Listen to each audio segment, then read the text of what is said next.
The massive chamber buzzed with nervous energy as creatures from 12 different worlds gathered around the circular table.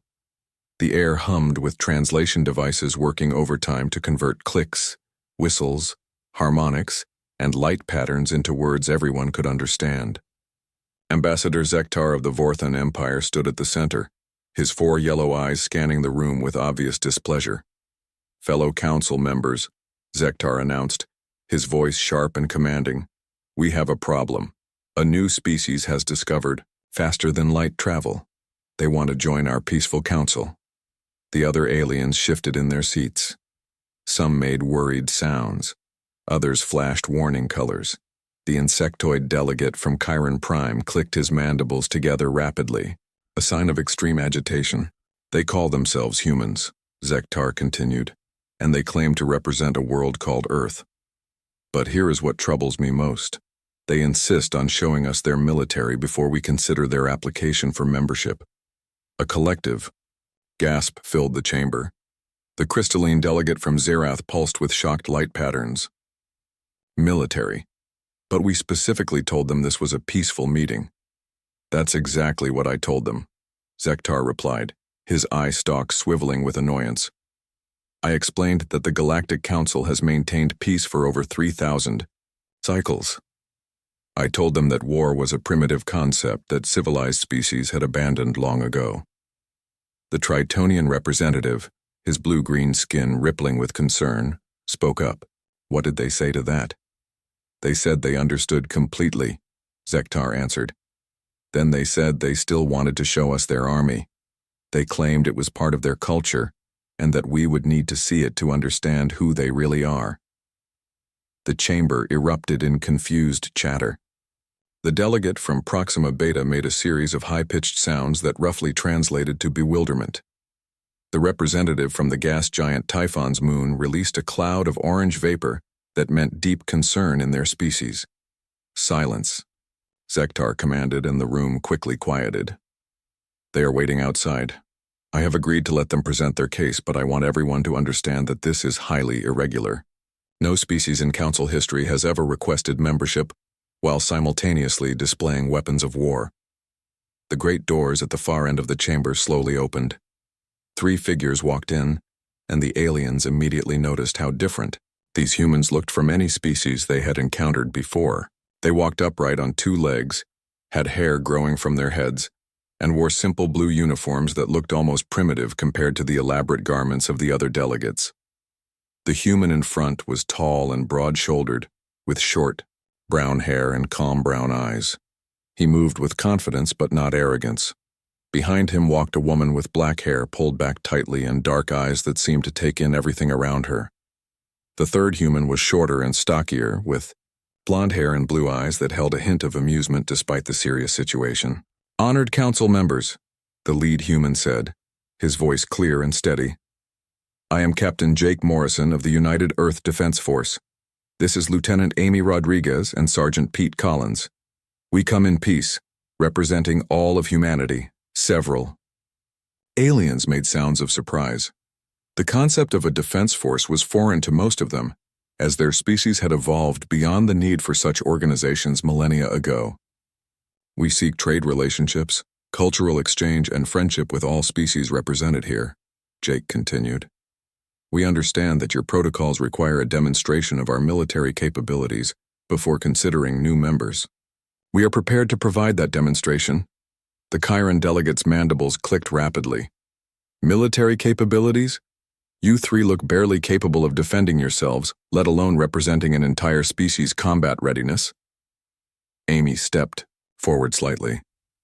"With respect, Counselor, appearances can be deceiving.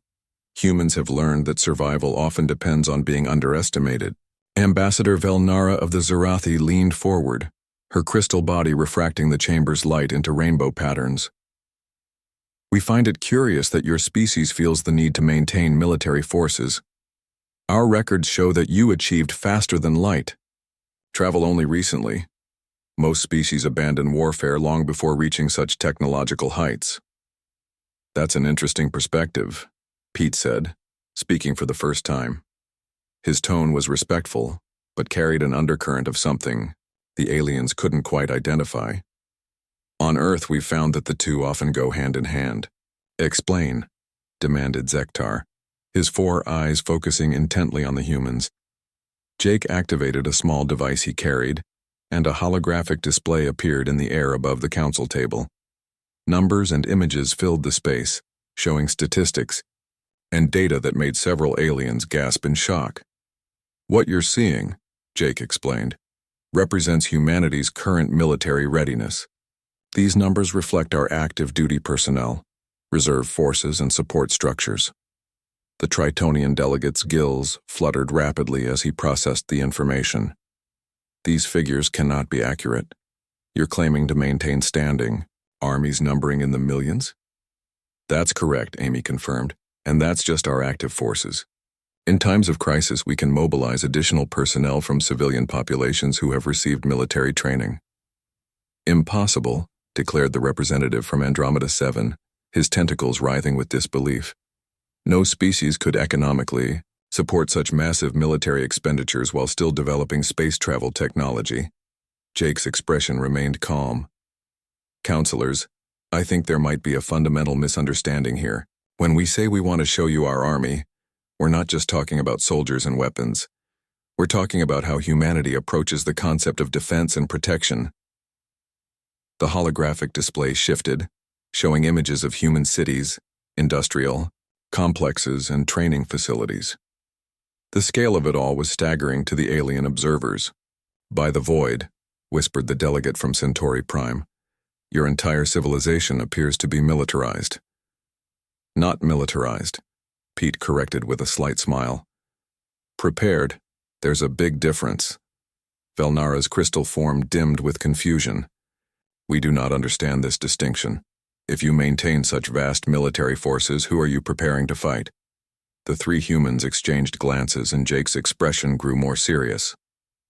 Counselors, that's exactly what we want to explain. To you, the answer to your question is complex, and it goes to the heart of what makes humanity unique among the species we've encountered so far. Continue, Zektar commanded, though his tone suggested he was far from comfortable with the direction the conversation was taking. On Earth, Amy began, we have a saying, if you want peace, prepare for war. It might sound contradictory to species that have known only peace, but for humans, it's a fundamental truth we've learned through thousands of years of experience. The chamber fell silent as the aliens processed this statement. Several of them made sounds or displayed colors that indicated deep discomfort with the concept. You're saying that your species maintains military forces specifically to avoid using them? Asked the Proxima Beta delegate, his confusion evident in his high-pitched tones. Exactly, Jake confirmed. But it's more than that. Our military isn't just about fighting.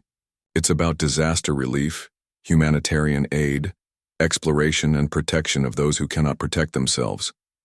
Pete stepped forward, his casual demeanor becoming more serious.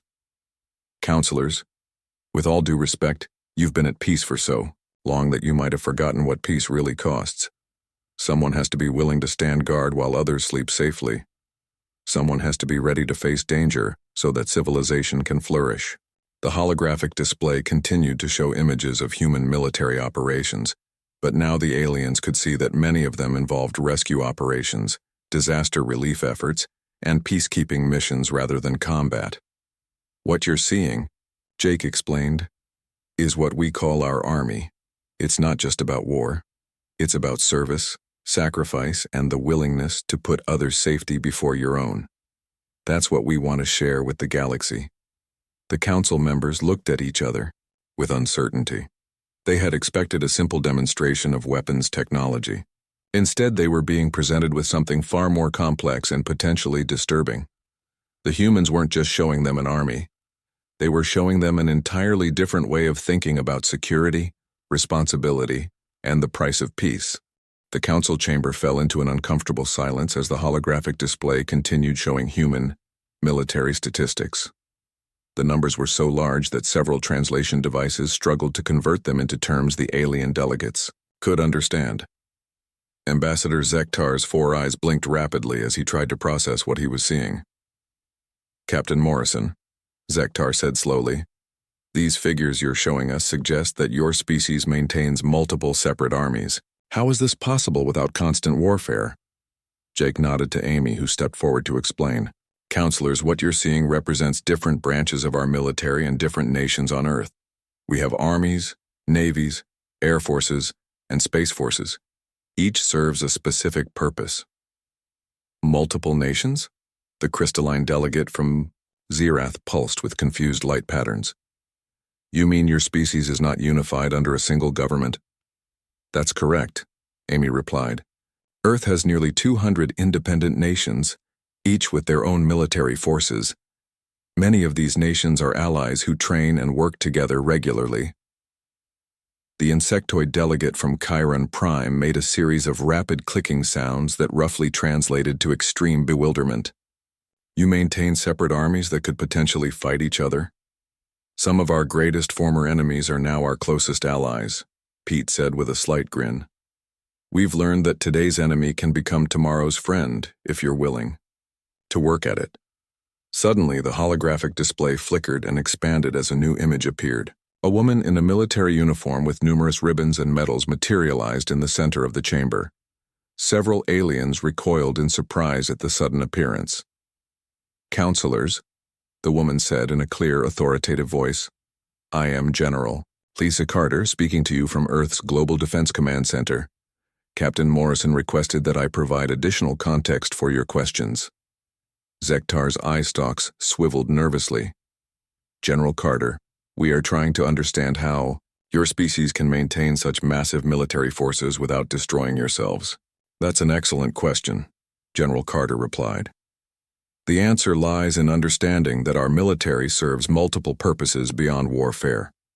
We respond to natural disasters, conduct search and rescue operations, provide humanitarian aid, and maintain peace between nations.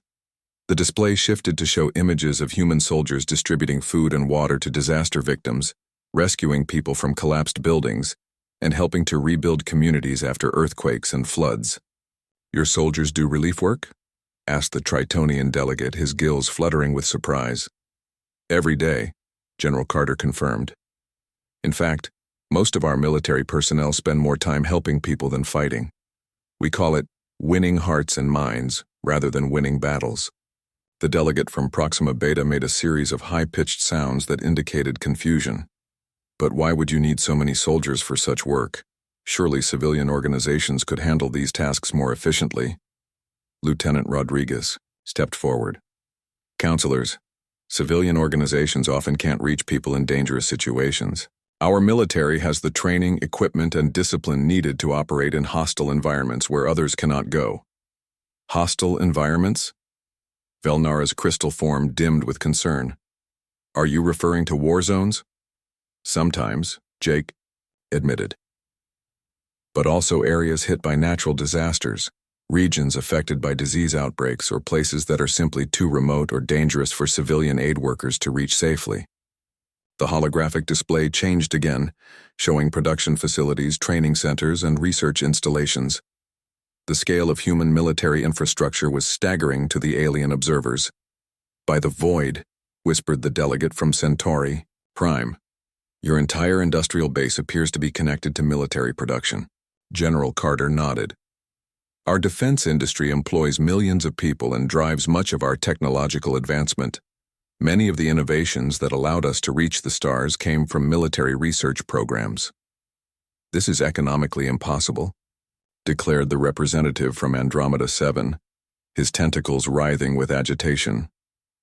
No species could sustain such massive military spending while still developing space travel capabilities. With respect, Counselor, General Carter replied, you're thinking about this incorrectly. Our military spending doesn't drain our economy. It drives innovation, creates jobs, and develops technologies that benefit our entire civilization. These displays showed examples of military technologies that had been adapted for civilian use. Medical devices, communication systems, transportation methods, and manufacturing processes all traced their origins to military research. Your wars created these advances? Asked the Chiron delegate, his mandibles clicking with disbelief. Not wars exactly, Pete explained. the need to be prepared for wars, the pressure to develop better equipment, better tactics, and better ways of protecting our people pushed us to innovate constantly. Zektar leaned forward, his 4 eyes focusing intently on the humans. But surely this constant preparation for conflict creates a violent society. How do you maintain social order? Actually, it's the opposite, Amy said. Our military training emphasizes discipline, teamwork, and service to others. Many of our leaders in business, government, and civilian organizations are former military personnel who learned these values during their service. The holographic display shifted to show statistics about human society. Crime rates, education levels, and social stability indicators appeared in the air above the council table. These numbers suggest that your military personnel are less likely to commit crimes than your general population, observed the delegate from Typhon's moon, his orange vapor cloud shifting to indicate surprise. Military service teaches responsibility, General Carter explained. Soldiers learn to think beyond themselves, to consider the consequences of their actions, and to work as part of a team toward common goals. But how do you prevent your military from seizing power? Asked Velnara, her crystal form pulsing with concern. Surely forces this large could overthrow your civilian governments? Jake smiled at the question. Counselors, our military serves our people, not the other way around. We take an oath to defend our Constitution and our civilians. The idea of using our power against our own people is unthinkable to us. You trust your soldiers with that much power? The Tritonian delegate's gills rippled with skepticism. We trust them because we are them, Pete replied. Our military isn't separate from our society. It's made up of people from every part of our civilization. Farmers, teachers, students, engineers, doctors, they all serve together. The display showed images of human military personnel in their civilian lives.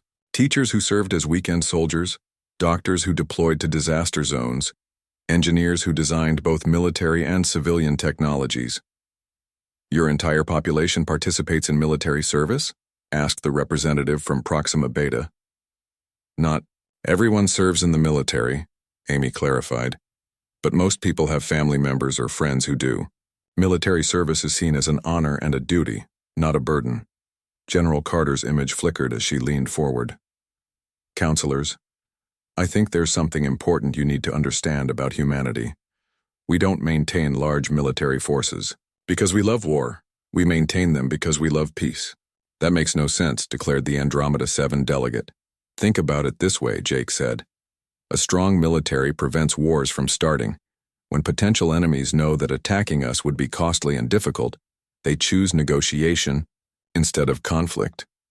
You're saying that your weapons maintain peace? Zektar's voice carried a note of disbelief. Our weapons, our training, our readiness, and our willingness to use them if necessary, General Carter confirmed. But more importantly, our reputation for fairness and restraint. We don't start wars, but we finish them. The chamber fell silent as the aliens processed this information. The concept of using military strength to prevent conflict was foreign to species that had evolved beyond warfare through different means. There's something else you should know, Pete added quietly. Every human soldier, sailor, airman, and marine is trained not just in combat, but in when not to fight. We spend as much time learning de-escalation and conflict resolution as we do learning tactics and weapons. The holographic display showed human peacekeeping operations around the world, soldiers standing between opposing forces, negotiating ceasefires, and helping former enemies find peaceful solutions to their disputes. You use your military to stop wars? Asked the delegate from Centauri Prime.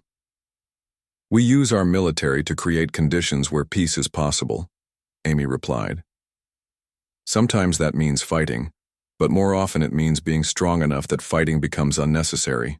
The council members exchanged glances across the chamber, their various forms of communication creating a symphony of clicks, whistles, light patterns, and chemical signals that indicated deep concern and confusion. Counselors, General Carter said, her voice cutting through the chatter. You asked to see our army. What you're seeing is not just our capacity for war, but our commitment to peace through strength. We offer this same protection to the galaxy. Ambassador Zektar called for a brief recess after the shocking revelations about human military capabilities. The alien delegates immediately formed small groups around the chamber, their various forms of communication creating a chaotic symphony of sounds, lights, and chemical signals. The humans stood quietly to one side, giving the aliens space to process what they had learned. The Zarathi delegate pulsed with rapid light patterns as she communicated with the Tritonian representative. The insectoid from Chiron Prime clicked frantically with the delegate from Proxima Beta. Even the usually calm representative from Centauri Prime released clouds of worried pheromones that filled his section of the chamber. After 20 minutes of intense discussion, the aliens returned to their seats. The atmosphere in the room had changed from skepticism to genuine concern, and several delegates looked distinctly uncomfortable as they regarded the three humans. Human delegation, Zektar began, his voice more careful than before. We have discussed your presentation among ourselves. We find ourselves deeply troubled by what we have learned. Jake Morrison stepped forward. We understand your concern, Ambassador. Perhaps we can address your specific questions. Very well, Zektar replied, his four eyes focusing on the humans, with uncomfortable intensity. Our primary concern is this. Your historical record suggests that your species has been engaged in continuous warfare throughout your entire development. How is this possible? How do you maintain any form of civilization? Lieutenant Amy Rodriguez had been prepared for exactly this question. She activated the holographic display, and images of Earth's history began to appear in the air above the council table. Honored counselors, Amy began. It's true that human history includes many wars. But that history also shows something else. Our greatest achievements have come from cooperation between former enemies. The display showed images from human history. Ancient civilizations, medieval kingdoms, and modern nations appeared in sequence, along with the conflicts between them and the alliances that followed. These images show destruction, observed the delegate from Andromeda 7, his tentacles curling with distaste. How can you claim this represents achievement? Look more closely, Amy replied. The display zoomed in on specific historical moments. After each major conflict, humans rebuilt stronger than before. We learned from our mistakes, developed better technologies, and created more stable societies. The Tritonian delegate's gills fluttered nervously. You're saying that warfare made your species stronger? Not warfare itself, Captain Morrison clarified. The challenges that war presented forced us to innovate, cooperate, and adapt. The pressure to survive impossible situations shaped us into who we are today. Sergeant Pete Collins stepped forward, his expression serious. Counselors, every human alive today carries the genetic and cultural memory of ancestors who survived, things that should have killed them. We exist because our people refused to give up when giving up was the logical choice. The holographic display shifted to show more recent history. Images of the 20th century appeared, showing devastation, followed by reconstruction, enemies becoming allies, and technological leaps that seemed impossible. This period shows our Second World War, Amy explained. Nations that had been bitter enemies for centuries worked together to defeat a common threat. The alliance that won that war included countries that had fought each other in previous conflicts. You're showing us cooperation born from necessity, Felnara observed, her crystal form dimming with thought. But what happened after the threat was eliminated? That's the important part, Jake replied. The display showed the aftermath of the war, cities rebuilt from rubble, former enemies sharing technology and trade, international organizations formed to prevent future conflicts. The nations that had bombed each other's cities worked together to rebuild them, Pete added. The countries that had fought each other in the Pacific became close allies. The enemies of one decade became the partners of the next. The delegate, from Chiron Prime, clicked his mandibles uncertainly. This pattern repeated throughout your history? Every time, Amy confirmed. Conflict followed by cooperation, destruction followed by rebuilding.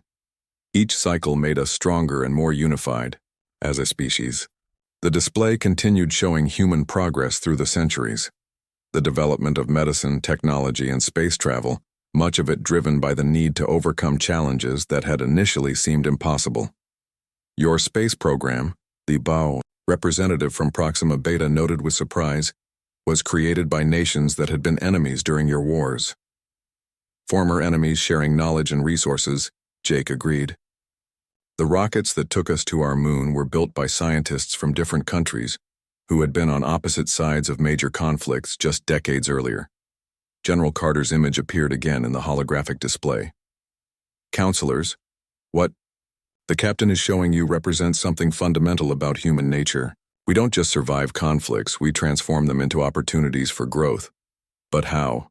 Demanded Zektar, his eye stalks swiveling with frustration. How does a species maintain social cohesion while simultaneously preparing for constant warfare? Because we understand something that peaceful species might have forgotten, General Carter replied. The difference between being prepared for war and wanting war. The display shifted to show modern Earth. Cities that had been destroyed in wars now thrived as centers of commerce and culture. Military bases located next to universities where former soldiers taught engineering and medicine. Defense contractors, working on both military and civilian projects.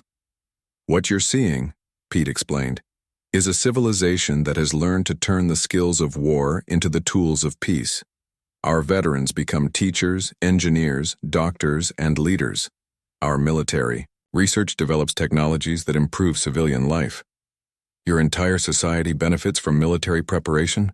Asked the delegate from Typhon's moon, his orange vapor shifting to indicate confusion. Our society benefits from the discipline, innovation, and cooperation that military preparation requires, Amy clarified. When you know that lives depend on your work, you do better work. The Zarathi delegate pulsed with uncertain light patterns. But surely this constant readiness for conflict creates a violent culture. Your crime rates must be enormous. Actually, they're quite low, Jake replied. The display showed statistics comparing crime rates in different human societies.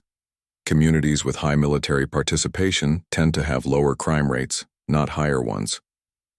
This contradicts everything we know about aggressive species, the Tritonian representative said, his gills rippling with disbelief. That's because we're not naturally aggressive, Pete explained. We're naturally protective. There's a big difference between wanting to fight and being willing to fight when necessary. Colonel Danny Brooks appeared via communication link from Earth's Strategic Command. His image joined General Carter's in the holographic display, and the aliens could see that he wore different insignia indicating a different branch of their military. Counselors, Colonel Brooks began, you've been asking about our army as if it were separate from our society. The truth is more complex. Every human is potentially part of our defense capability. Several aliens made sounds of alarm at this statement. What do you mean? Velnara asked, her crystal form flickering with concern. Our children learn strategy through games, Brooks explained. Our athletes train with discipline that rivals military standards. Our civilians can organize, communicate, and cooperate under pressure because these skills are part of our culture. Your entire population is militarized? The delegate from Centauri Prime released a cloud of worried pheromones. No, Brooks replied firmly. We're educated. Every human child learns history, and that history teaches them that freedom and safety require vigilance and sacrifice. The display showed images of human schools, sports teams, and community organizations. Children playing strategic games, athletes working as teams under pressure, civilians organizing disaster relief efforts and community defense programs. You teach warfare to children? The Chiron delegate's mandibles clicked rapidly with shock. We teach them to think ahead, work together, and never give up, Amy replied. We teach them that some things are worth fighting for, and that freedom requires responsibility. But what happens, asked the representative from Andromeda 7, when your species no longer has external enemies to fight? Won't you turn on each other?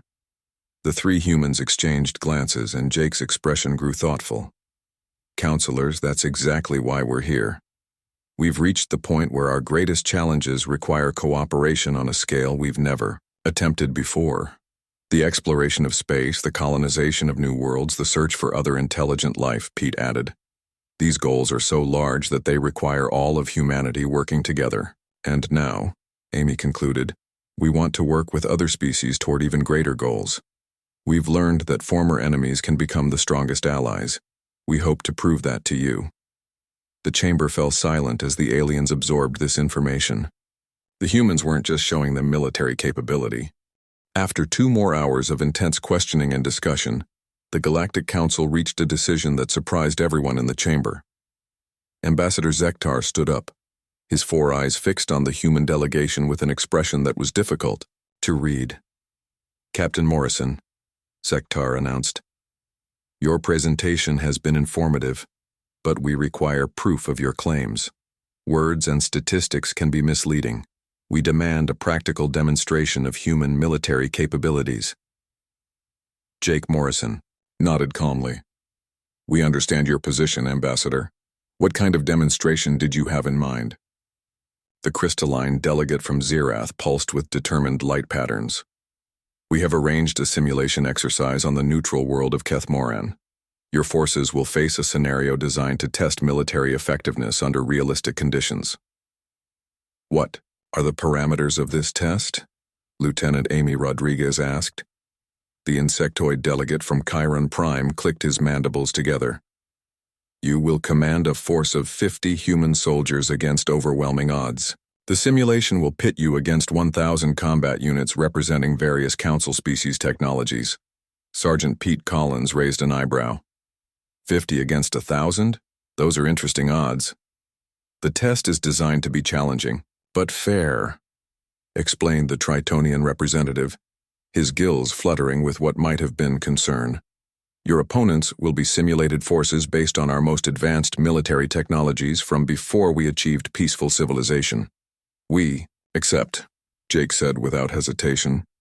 "When does the exercise begin?" "Tomorrow," Zektar replied. "A transport will take you to Kethmoran, where your demonstration force is already waiting. The Council will observe from orbital platforms to ensure accurate assessment of the results." The next morning, Captain Morrison found himself standing on the rocky surface of Kethmoran, surveying the terrain while his small command team prepared for the exercise.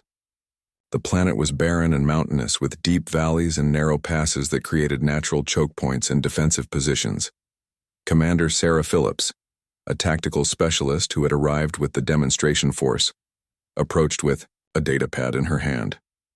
"Sir, I've completed the preliminary reconnaissance.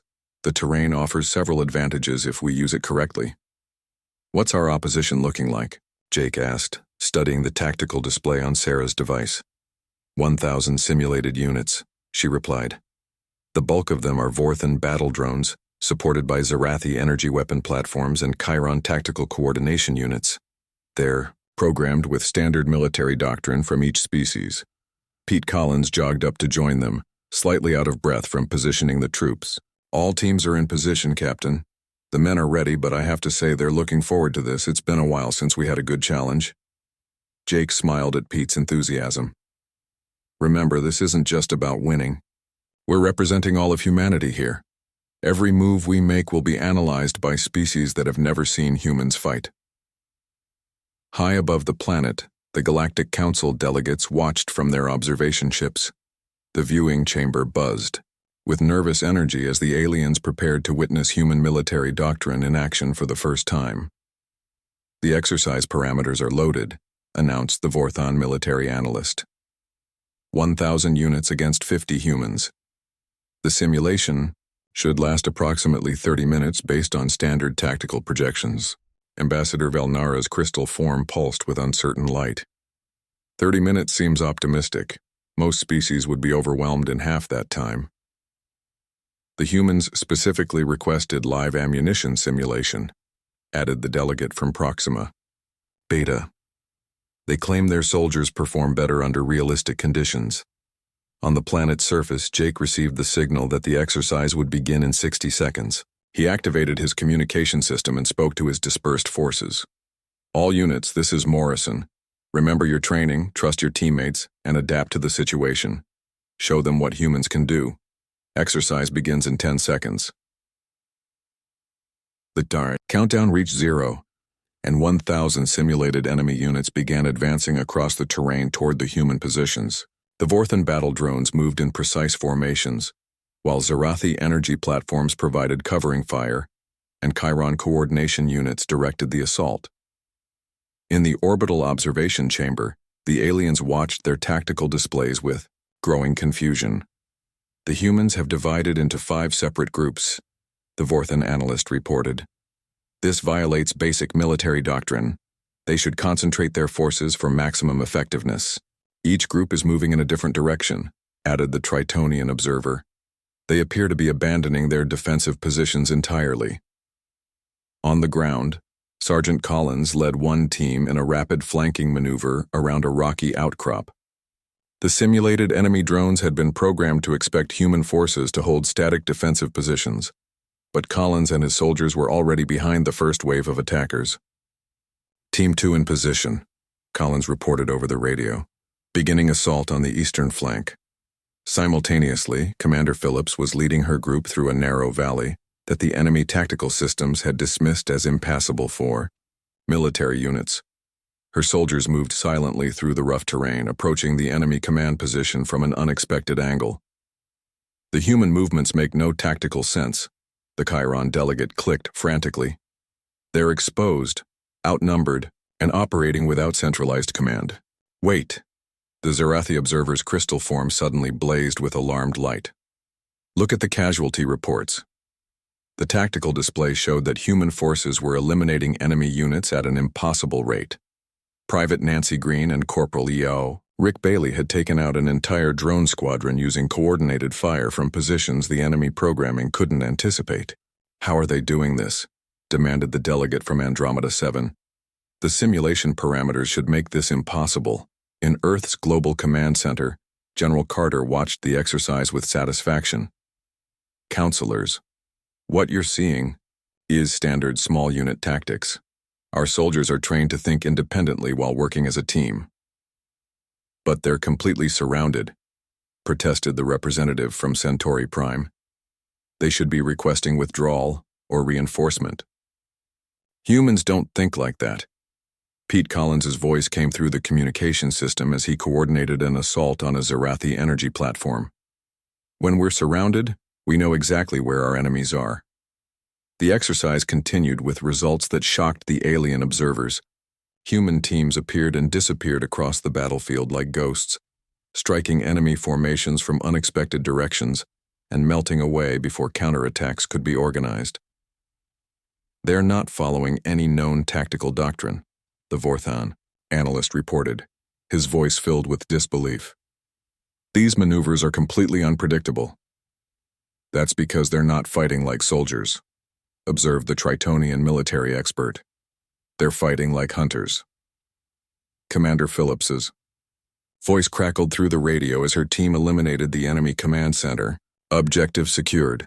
Enemy coordination is disrupted. All teams, switch to search and destroy. The alien observers watched in stunned silence as the tide of battle turned completely.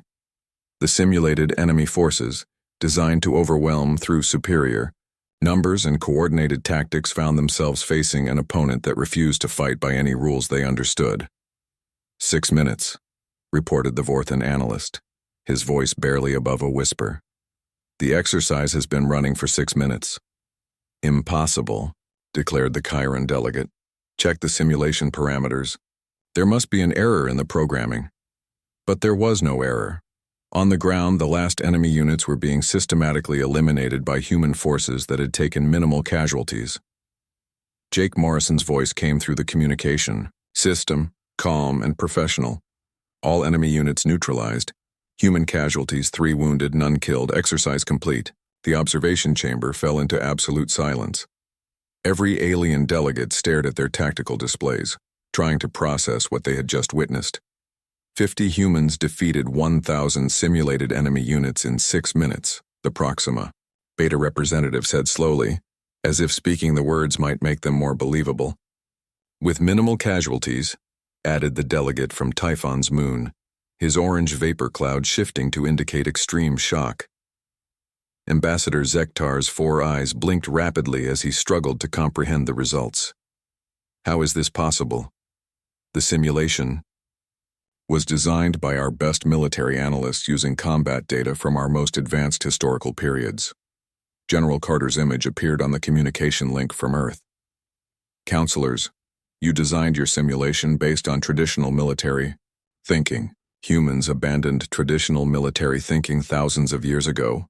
What do you mean? Velnara asked, her crystal form dimming with confusion. Your forces were programmed to fight other armies, Captain Morrison's voice explained as he and his team prepared to return to their transport. But humans don't fight armies. We fight wars. There's a difference. Explain this difference, demanded Zektar. An army tries to defeat enemy forces through superior numbers, technology, or position, Jake replied. Humans try to achieve victory through superior adaptation, innovation, and determination. We don't just fight the enemy we can see. 3 days of heated debate followed the shocking demonstration on Keth Morin. The Galactic Council chamber echoed with arguments, concerns, and discussions that stretched late into each night cycle. Some delegates barely left their seats, while others paced nervously around the chamber during breaks. Ambassador Zektar had called for multiple recesses as the council members struggled to process what they had witnessed. The exercise results had been analyzed by military experts from every species, and each analysis reached the same impossible conclusion. 50 humans had defeated a 1,000-unit force in 6 minutes with almost no casualties. Captain Jake Morrison, Lieutenant Amy Rodriguez, and Sergeant Pete Collins waited patiently in a nearby chamber, reviewing reports from Earth and preparing for whatever decision the council would make. They could hear the muffled sounds of argument coming through the thick walls. Think they're going to let us in? Pete asked, cleaning his sidearm with practiced movements. Hard to say, Jake replied, studying a message from General Carter. They're scared, and scared people don't always make logical decisions. Amy looked up from her own datapad. The preliminary voting reports suggest we're right on the edge. Some species are strongly in favor, others are completely opposed. On the morning of the 4th day, Ambassador Zektar finally called the council to order for the final session. His 4 eyes looked tired, and his usually immaculate appearance showed signs of the stress he had been under. Fellow councilors, Zektar began, his voice heavy with the weight of the decision they faced. We have debated this matter extensively. The time has come to vote on the human application for membership in our council. The chamber fell silent as each delegate prepared to cast their vote. The tension was so thick that even the translation devices seemed to hum more quietly than usual. Before we vote, Zektar continued, I want to state the council's primary concerns for the record. The human delegation has demonstrated military capabilities that exceed anything in our historical databases. They represent a species that has maintained constant military readiness throughout their entire technological development. The crystalline delegate from Zerath pulsed with nervous light patterns. Our concern is not just about their capabilities, but about their fundamental approach to civilization. They view military strength as normal and necessary. Furthermore, added the insectoid delegate from Chiron Prime, his mandibles clicking rapidly, they have shown that they can defeat forces many times their size through tactics we do not understand. This makes them potentially dangerous to every species in the galaxy. Jake Morrison stood up to address these concerns one final time. Honored counselors, may I speak before you vote? Zektar nodded reluctantly. You may address the council, Captain Morrison. Jake walked to the center of the chamber, looking at each delegate in turn. Counselors, I understand your fears. You've lived in peace for thousands of years, and we're asking you to trust a species that has never known extended peace. He paused, letting his words sink in before continuing. But consider this. We could have come here with weapons and demanded membership. We could have simply taken what we wanted from your worlds. Instead, we came asking for friendship and offering our protection. The delegate from Proxima Beta made a series of high-pitched sounds that indicated confusion. You speak of protection, but protection from what? The galaxy has been at peace for millennia. Peace maintained by distance and isolation, Amy Rodriguez said, standing to join her captain. But the galaxy is not empty, counselors. There are threats you haven't encountered yet because you've been fortunate enough to avoid them. What threats? Demanded the representative from Andromeda 7, his tentacles writhing with concern. Pete Collins stood up, his expression serious. Counselors, in our journey to reach you, we've detected signs of other civilizations. Some of them don't appear to share your commitment to peaceful coexistence. The chamber erupted in worried chatter as the implications of this statement hit home. Several delegates made sounds of alarm, while others displayed colors and patterns that indicated extreme concern. Are you threatening us? Zektar asked, his voice sharp with suspicion. No, Jake replied firmly. We're warning you. The universe is vast, and not everything in it is friendly. Your peaceful civilization exists because you've been lucky enough not to encounter the wrong neighbors. General Carter's image appeared in the holographic display, her expression grave. Counselors, our long-range sensors have detected at least 3 separate technological signatures that suggest hostile intent. One of them appears to be heading in this general direction. When? Asked Velnara, her crystal form flickering with alarm. Our estimates suggest first contact within 50 to 100 years, General Carter replied. Possibly sooner if they're more advanced than our projections indicate. The Tritonian delegate's gills fluttered rapidly. You're saying that our peace is temporary? All peace is temporary, Pete said quietly. The question is whether you'll be ready when it ends. But surely diplomatic solutions can be found, protested the delegate from Centauri Prime. All intelligent species can be reasoned with. Amy shook her head sadly. Counselors, we thought the same thing once. We learned the hard way that some threats can only be deterred by strength. The chamber fell into an uncomfortable silence as the aliens absorbed this information. Many of them had never seriously considered the possibility that their peaceful existence might be threatened by external forces. What are you proposing? Zektar asked finally. Partnership, Jake replied. Your technology combined with our military experience, your wisdom combined with our determination.